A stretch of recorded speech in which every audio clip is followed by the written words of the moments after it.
Você já parou para pensar no que significa colecionar silêncios? Não aqueles momentos fugazes de paz que todos nós buscamos, mas uma busca obsessiva, metódica, quase científica pelo vácuo sonoro perfeito. Viver como um colecionador de silêncios é uma existência peculiar, uma jornada que parece poética à primeira vista, mas que esconde uma realidade profundamente angustiante. É sobre essa armadilha sutil que vamos explorar hoje. Para entender essa condição, precisamos primeiro definir o que é um colecionador de silêncios.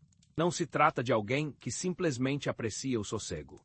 É um indivíduo que transforma a ausência de som em um objeto de desejo, em um item raro a ser caçado, catalogado e preservado. Ele não busca o silêncio para pensar ou descansar, ele busca o silêncio pelo silêncio em si. Cada experiência sonora do mundo é avaliada por seu potencial de terminar em quietude. Cada ambiente é julgado por sua capacidade de oferecer o nada auditivo. Esta busca nasce de uma sensibilidade extrema ao ruído, uma pele fina demais para o atrito constante do mundo. O que começa como uma preferência torna-se uma identidade e logo uma prisão. A rotina de um colecionador é ditada por sua coleção. O dia não começa com planos, mas com a avaliação das oportunidades de silêncio. Manhãs são dedicadas a locais promissores, uma biblioteca antes da abertura, um parque distante ao amanhecer, uma capela vazia.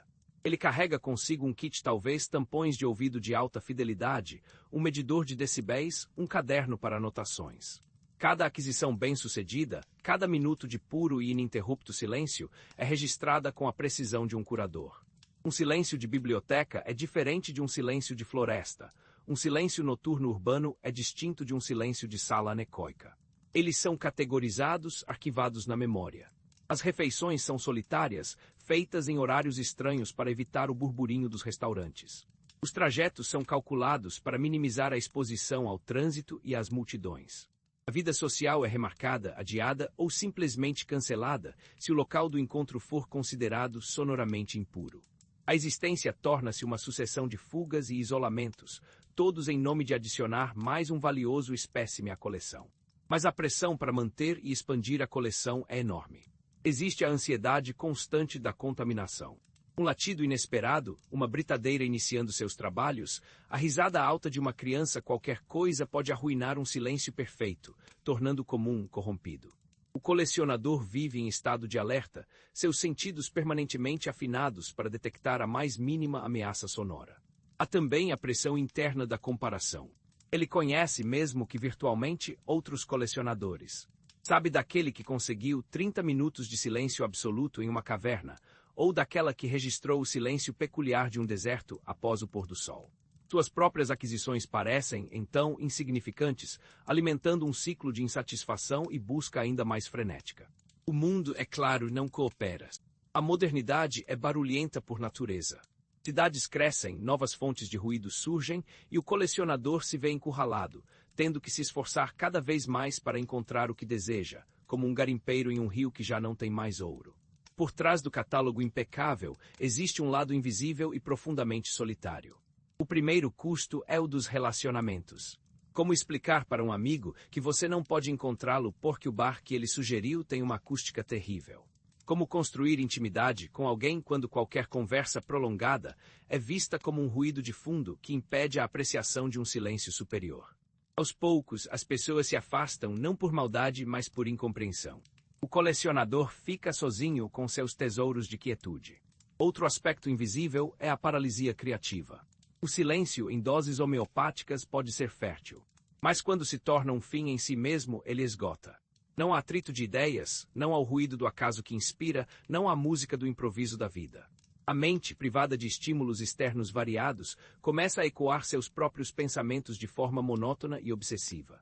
A coleção, que deveria trazer paz, torna-se uma câmara de eco de sua própria neurose. A queda é inevitável.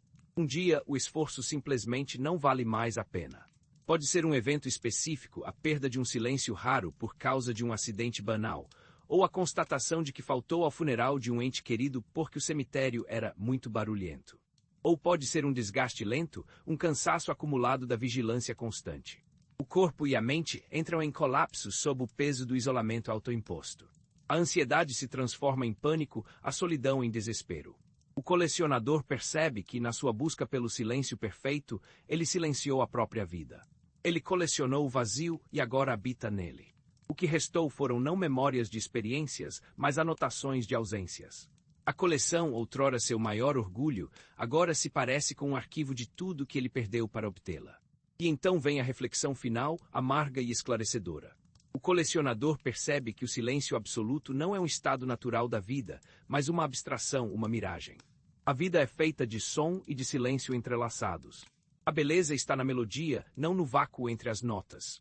O ruído do mundo não é um inimigo a ser derrotado, mas a própria textura da existência humana o sinal de que estamos vivos, conectados, partilhando um espaço comum. A busca pelo silêncio perfeito é, no fundo, uma fuga da condição humana, um desejo impossível de pureza em um mundo que é fundamentalmente impuro, caótico e barulhento. O horror não está no barulho, mas na tentativa de se livrar dele completamente. Viver como um colecionador de silêncios é horrível porque é uma guerra contra a própria natureza da vida. Uma guerra que, no final, só se pode perder, ou pior, ganhar, e ao ganhar, descobrir que se perdeu tudo o que realmente importava.